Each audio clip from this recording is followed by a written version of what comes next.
All right, the last team here in the playoff contenders, the Washington Commanders, definitely the story of 2024, where they take that massive leap from top three to a playoff team.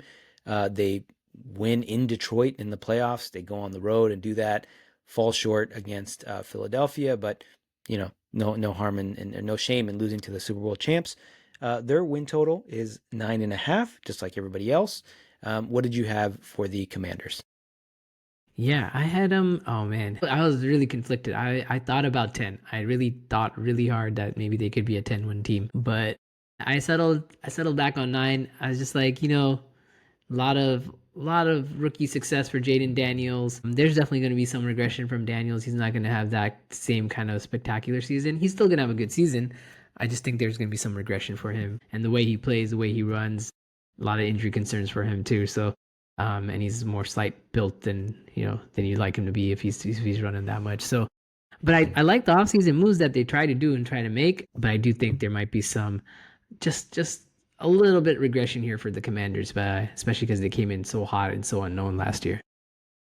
Yeah, I'm still rolling with them. I think they win 11 games. I think they are the beneficiaries of the Giants and the Cowboys not being so great. So I see a path for them to challenge Philly for the division, especially if there's some regression from Saquon Barkley and some of the other guys on the Eagles. So there's definitely a path for them to do so. I know there is that second year quarterback slump, sophomore slump, whatever you want to call it, but I just I don't know. Maybe he's immune. He did crazy things his rookie year, even better than C.J. Stroud. So we'll see how that goes.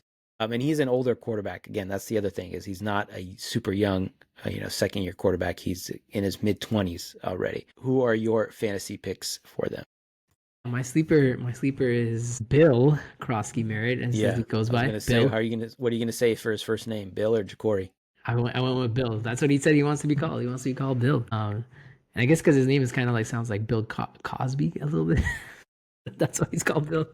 But anyways, I like him. I like him. He is explosive, man. He is lightning fast. He looks good. So I can see him being Washington's RB1 by like week 4. I know Ekeler is probably RB1 right now, or they might be thinking someone else, but I think he's taking over the backfield and by week 4, and he's gonna skyrocket you to the fantasy playoffs, man. You gotta go get a share of Bill. And bust is Deebo. I mean, I as a Niner fan, I watched Deebo for the last like 3 years, bro. I love Deebo.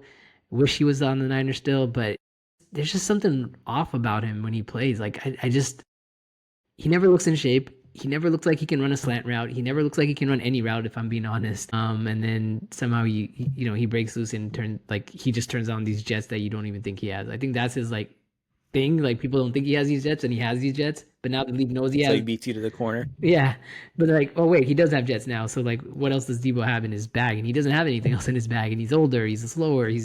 So I don't I don't think he's that wide receiver two that Washington is thinking he's going to be. So I'm out on Debo.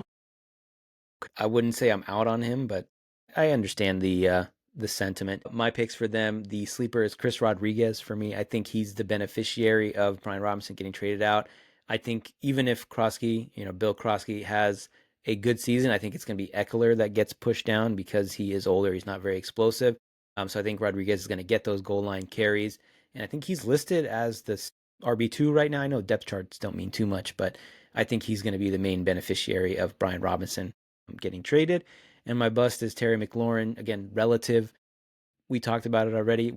I don't like guys that held out, even if he had a hold in. Um, Again, just bad vibes, bad juju around this team, or around this guy, I should say, around anybody that's holding out. So now our next category